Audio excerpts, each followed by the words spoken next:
Coming up, we have the International Trombone Festival, July 14th through 17th or 18th in Columbus, Georgia, and I'm going to be there performing and hanging out, and so I look forward to seeing some people there. It's also going to be totally streamed online, which will be really great. I'll be doing some stuff with the youth workshop there, the ITF youth workshop, so that'll be exciting, and leading a jam session one of the nights, and I know Elliot Mason's going to be there, and Ben Patterson, from formerly of the Airmen of Note, and Sarah Giacovino and John Fedchock, and I'm playing with Jennifer Wharton and her group Bonegasm. We're doing a recital, so that'll be exciting as well.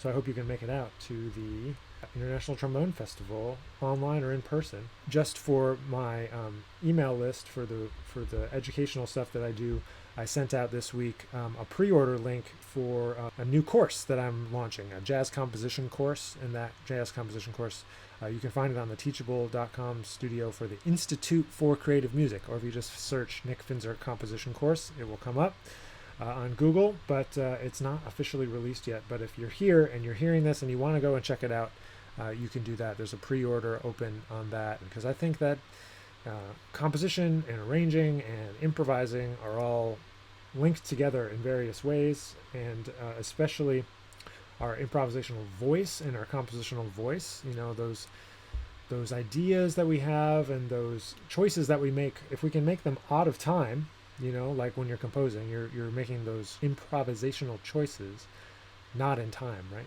They're out of time. You're good to go back. You get to reflect. You get to think about what you really meant. It can really help you to define that musical voice that you're developing. Really important skill for a developing improviser. Whether it's just to do etudes, whether it's just to do blues or rhythm changes or something like that, all of that stuff. So we'll walk you through, like, there's like, I think it's 10 or more lessons that we take through some steps, and we kind of go through and talk about all things jazz composition. So I'm getting ready to launch a new book, Jazz Trombone Duets that feature improvisation. I'm going to launch that at the ITF. So if you're going to come, that'll be the first place to get hard copies. Will be actually at that International Trombone Festival, at their merch table, or maybe at the Conselmer booth, one or the other, or both. I wrote 10 duets that feature improvisation, and it's just for 2 instruments, not like 2 instruments plus rhythm section. It's just for 2 horns. So it's called Get To It, and that'll be available in hard copy and PDF. So all that'll be on my website soon. If you want it sooner than later, just send me an email. What was an experience that really taught you what it meant to be a professional musician? And so I guess what he probably means by saying what it means, to teach you to be a professional musician, being like a tough situation where you realize you have to be ready to go at any point, and you can just get up, go, and make something happen. And I would say a couple of experiences that definitely kind of reflect that. Being on sublist for Broadway, I started doing The Lion King. The guy likes to call out at the last minute, the guy whose chair it was. He would call at like 6 for an 8 o'clock downbeat, and I hadn't played the show in a couple of months, you know, and it was like, okay, this is being a professional. Getting the call, saying yes, going and doing it, and just making it happen, man. You just have to sometimes just make stuff happen. So on the topic of composition, what have you been listening to lately to broaden your writing? Do you try to listen to world music to expand your ideas? I've been doing some research about composing in some other more like cinematic type genres, so I've listened to some stuff like that. I haven't really specifically been listening. Well, the other thing I've been listening to get inspiration for writing, because I've been trying to write this darn project for like 2 years. It's a collaboration between my group, Here and Now, which is a sextet with Lucas Pino, who plays tenor and bass clarinet, Alex Wintz, who plays guitar, Glenn Zaleski on piano, Dave Barron on bass, and Jimmy McBride on drums. So it's, you know, kind of the guitar is kind of like a horn, so it's like 3 horns in rhythm section, plus percussion ensemble. So I don't really know that much about percussion ensemble, so I've been watching a lot of videos and listening to some percussion ensemble music, like anything from Steve Reich and that kind of minimalism vibe to, you know, more contemporary things and improvised things, trying to figure out like what the best instrumentation is. And so I got some people I got to talk to some more. I wrote like 30 or 40% of a piece for that kind of ensemble, and then I kind of stopped, and I got to get back to it. So One of these days. Who would be your first choice personnel on the Nick Finzer Trombone Ensemble album? Wow. It always, in New York at least, comes down to like who's actually available on the dates that you wanted. I know you didn't probably mean this, Jack, but I'm going to say that like I'm going to have like the core ensemble, and then I'm going to have guest artists so that I can concentrate on having as many people as possible. But I think it would be kind of like contemporaries and then like heroes as the guest artists. So like in the ensemble, the people that I would love to have would be like Michael Deese, Ryan Keberly, Marshall Gilks. I guess I would play. So I need two more tenor players. So James Burton, who's really great. I think maybe Michael Davis or Steve Davis. But no, Steve Davis, I think he would be a guest. I would have like Teray and Steve Davis and Wycliffe and Conrad. I basically steal all the guest artists from Michael Davis's Hip Bone Big Band, basically, and then create a trombone ensemble album. I think it'll probably happen. It's just one of those things where it has to be the right thing at the right time, because nobody outside of trombone land wants to hear trombone ensemble music, really. I know that it sounds great, but everybody doesn't know. So we gotta show them. We gotta teach them. I didn't say bass trombone, so I'd probably call Jen Wharton, because she's really great. Jeff Nelson, if this is in New York, because Jeff is a beast. Or Max Seigel. Max Seigel is really great too. And do you lip buzz? For a very short period of time, I tried to. You think you mean like free buzzing? Like right now, I could just free buzz. I tried it for a while, and I didn't find that it was actually that useful. For me, it did more kind of damage than good. Talking about on the mouthpiece, I only do that very rarely and very specific times when I'm really feeling like I need to work on my aperture, I need to work on the control. So I'll work on that with doing some buzzing, but I'm not a big buzzing person. I've talked to some other people about this, and it's kind of like people are very opinionated about it, but to me, I don't think you really buzz when you play. So to practice buzzing is a little bit useless. But it's not useless. I don't mean it totally as like, it's not 100% yes or no, because I do it sometimes, but it is a different thing. So I don't do it too much, a little bit.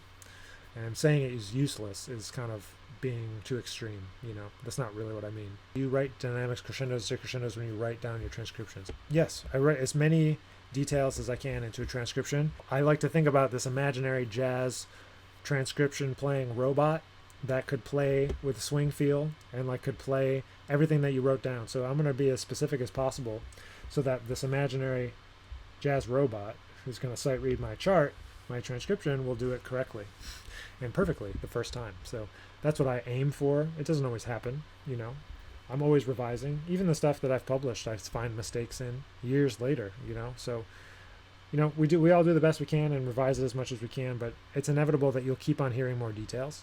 So keep adding more details. If you could go back and fix any record you've worked on, what would you change or do better on, and why? I kind of view things as like a little document, man. So I don't know that I would, what would I change, man? I don't think I would change anything, because the records, they are what they are. Like, you can go back and play them again, but then that version would just be another version. I mean, if I had to go back and do anything again, I would actually, like, on my first record, I did it in 2 days, but there was no reason I needed to do it in 2 days. I could have done it in 1 day. I would get less stressed, I tend to get stressed out before a session, because you want it to go well, and I try to do it in a day always. So I would like just tell myself that you don't need to have so much material. 45 minutes is more than enough music for a record. You don't need to fill up all 70 minutes of a CD. It's ridiculous. It's silly. You don't need to do it. 7, 8 tunes, 9 tunes, that's way more than enough. You could get 6, maybe 5, 6 tunes on a vinyl LP, and that was cool. And the big problem comes, from my record label point of view, is like, you make a record and it's 60 minutes, and then you go and you say, people are asking for vinyl, and you're like, oh, I want to make vinyl for these people. And then you have to cut off 25% of your record to make it fit on vinyl or more. Don't record as much music. Be a little bit more focused. Make, record 10 and pick 7 or 8, if you're going to do it that way. If you wrote and composed an original Broadway show, what would the plot be and what would the music be like? If I was to write it, it would be like, I think it would have to be like classic show tune, Cole Porter vibe, and try to write like new standards like that. I've never once in my life thought about a plot of a musical, so I can't really answer that question. Is it possible to do music performance and music technology in college? Yes. There's a lot of places that allow you to do that. If you're talking about like wanting to get a degree in both, I don't know if you can in all places, but I know that in many places you can participate in the music technology side 100% and do a performance degree. Even in some places you can get a music technology degree. I know I would look into places that have, some pop music part of their program or commercial music part of their program, like maybe Berkeley or UNT. Both of those places do. I know like Miami has some things in that realm. I don't know the full catalog of every school, so you'd have to probably go and do a little bit of research. But NYU too, I think. I don't know if you can get 2 degrees in both, but you could definitely be a performance major and participate in the technology, or be a technology major and then also play in ensembles and things of that nature. If you could arrange an orchestral version of a standard, which one would you choose? I think a lot of them have already been done, but if you're just saying like redo and do my own version of one, I love to tune Laura, man, and so I would just do that. Just like go to tunes that you love. I used to kind of be self-conscious about wanting to play the same tunes all the time. I've been getting less self-conscious of wanting to play the same tunes all the time. Because if it's a nice tune, it's a nice tune, and there's a reason why it's classic, man. Or Stardust, I wouldn't do Stardust because there's too many versions, and there's so many great versions I couldn't possibly like match. So I would never do that. But something that I really love and I love to play, like Laura. I like that one. What would you do different with an in-person version of the Jazz Trombone Bootcamp? There would be concerts or events kind of every night. There'd be some kind of jam session. There'd be a rhythm section. There would be probably like a concert with each one of the guest artists in addition to the master class. It's just a lot to ask, I think, of people that don't do technology stuff all the time, to ask them to like record a concert and things of that nature. So I think that would be a thing. Having everybody getting lessons throughout the week would also be a thing. Having practice time would be a thing. Having just hang time, listening time, that would be a thing. We got to find a location, and then we got to find enough people that want to come. Because I know Mike D's, originally the Jazz Institute in Brevard was like a trombone focused camp, and then expanded into a full jazz camp. There's a lot of trombone players out there, but sometimes running a camp with more instruments is more feasible, just for like the cost of renting like a nice place to be, like Brevard, for example.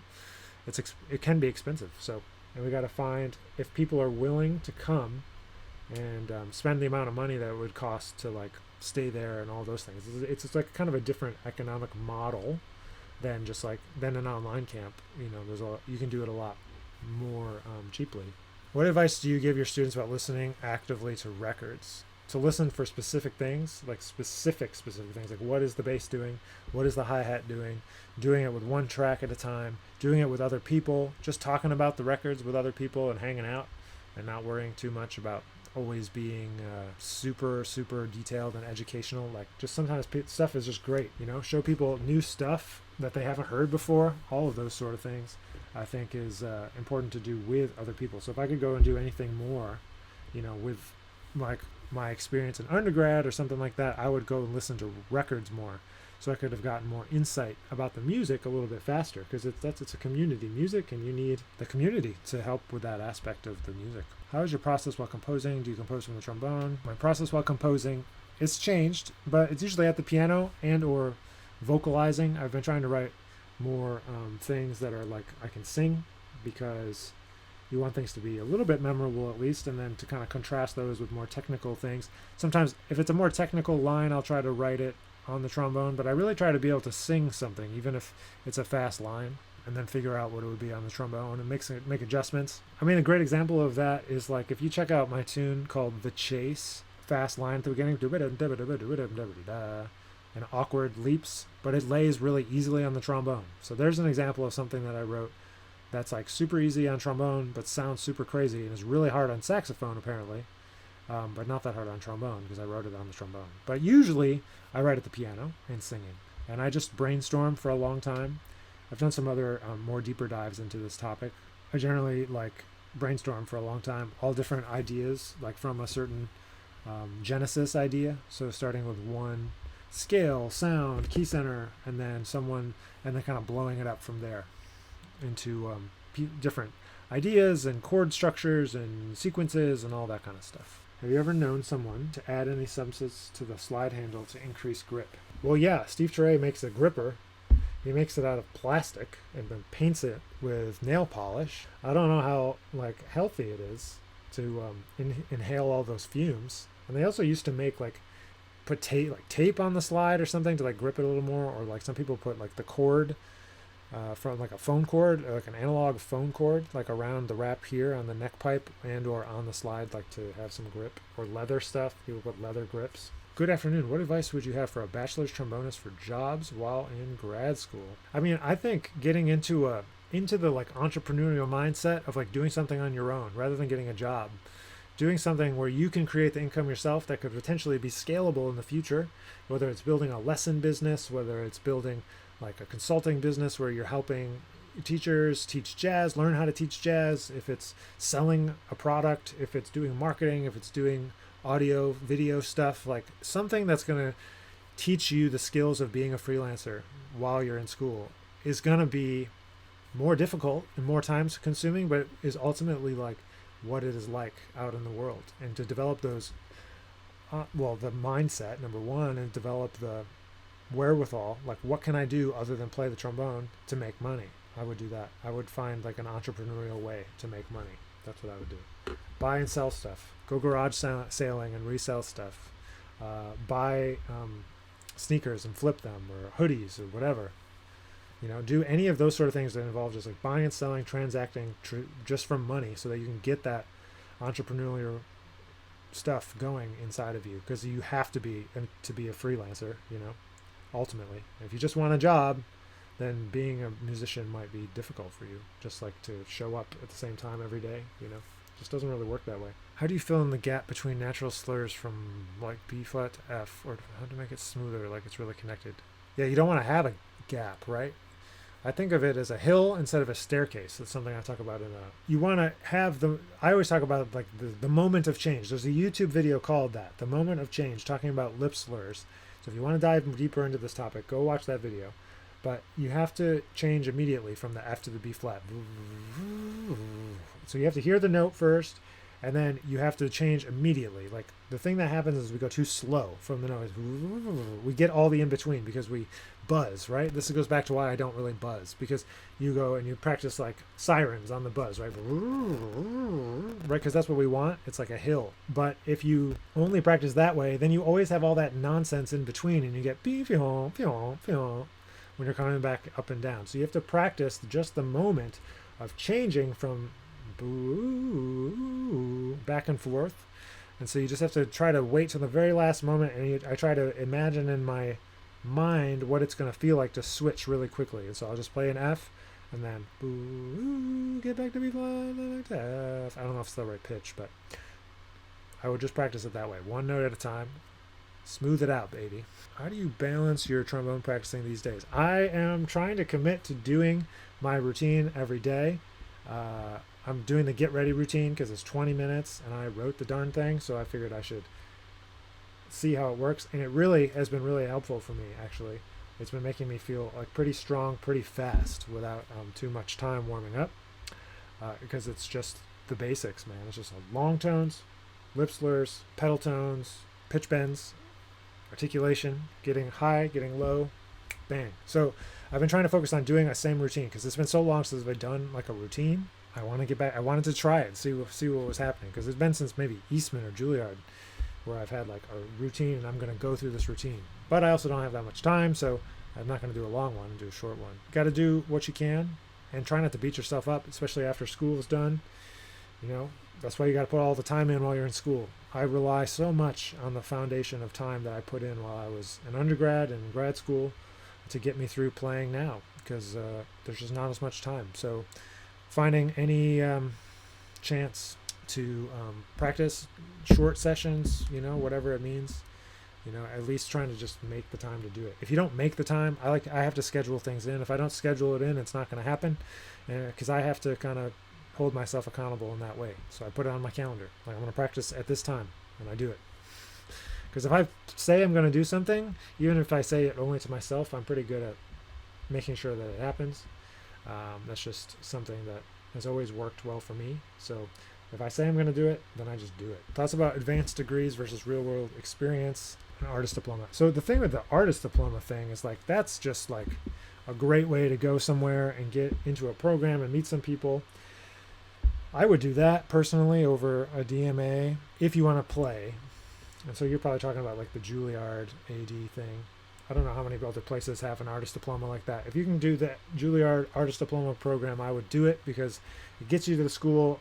You're technically a student, but you don't really have to be a student in the same way as if you're a DMA student, for example. That's so much time and effort and research and years of your life, you know.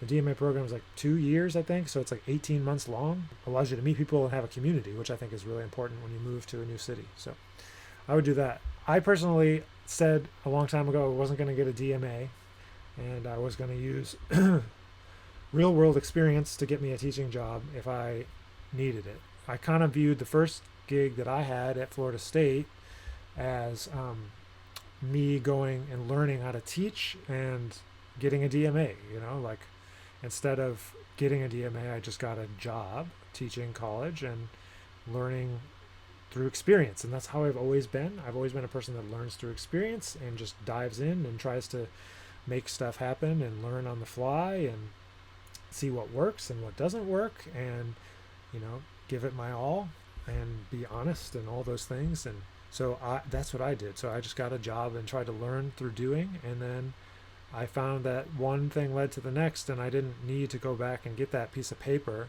Luckily, I've found institutions that don't care 100%. They would like it if I had that piece of paper, but they've, you know, been okay with not having it. I think it's changing, though, if you really want to be a college professor, especially at a, you know, like a big school that's not music focused. So, you know, it's like they do lots of different things. You know, they want to have those DMA people, the PhD people even, you know. But my thoughts are that it's not for me. And you have to know why you're going to do it. If you want to be a researcher, if you want to be a professor, like that is the way to go. You have to do that. You have to get a PhD. If you just want to play the trombone, you don't really need a doctorate to play the trombone. If you want to teach classical trombone, then you kind of need that. But situation, you wake up on tour feeling sick. What are your tricks and remedies to get your, it says asked, to get your asked, but I think to get your butt together. Vitamin C, lots of water, and I just don't let it bother me. I go running if I feel sick because it's probably counterintuitive, but it makes me feel better. You get the blood flowing, get the endorphins going, get the immune system going. So I run. Especially if I'm feeling sick, I run. If I feel tired, I run. On tour, 100%. Exercise. That's what gets me going. If I'm feeling crappy, it doesn't matter. Stomach, head, whatever. On top of what Jackson was saying, do you apply the same thing to practicing when you have a headache or are really tired? Do you set aside a small amount of time to practice the trombone? Man, okay, check this out. Making real live music involves creating vibrations, and those vibrations always make me feel better. If I feel crappy and I play, I feel better. Because those things, they vibrate at a certain frequency. And I'm not a big, like, new agey kind of person, but, like, there's a vibe of that energy. And it's a real thing, man. Like, it's real in my mind. It feels real to me that is a thing. So, you know, I wouldn't not play. I would play. I think so. My whole thing is like, if once I've decided that there's things I need to do, I do them, whether I feel sick or not, a headache or not, whatever. It doesn't matter. I mean, like, that's just not something I would ever consider, you know? Like, it's just like, it doesn't matter that I have a headache. It also doesn't matter if I feel sick. Especially if you have a gig, like, nobody cares. They paid for a ticket. Play the darn show, you know? I've seen Wycliffe Gordon do that countless times. He's, oh, I'm sick of this, that. Plays great, man. And so I just guess I just aspire to be like that. Not because I want to, like, be a tough guy or something like that, but, like, I don't know. I just think that there's something, you just have to decide to do it, and you do it. But yeah, I think playing music makes you feel better, so I would definitely play. Man, really lots of really great questions this week. I appreciate you all. I'm going to jump off now. I got another class in 10 minutes. I'm going to give myself a few minutes of a break here. But appreciate you all being here, hanging out, asking questions. And yeah, we'll be back next Friday with another episode of the Ask Nick show. And I appreciate everyone hanging out. So have a great weekend, holiday weekend in the United States. So be safe and don't set off too many fireworks. But otherwise, I'll catch you all next Friday. Thanks for being here. Take care.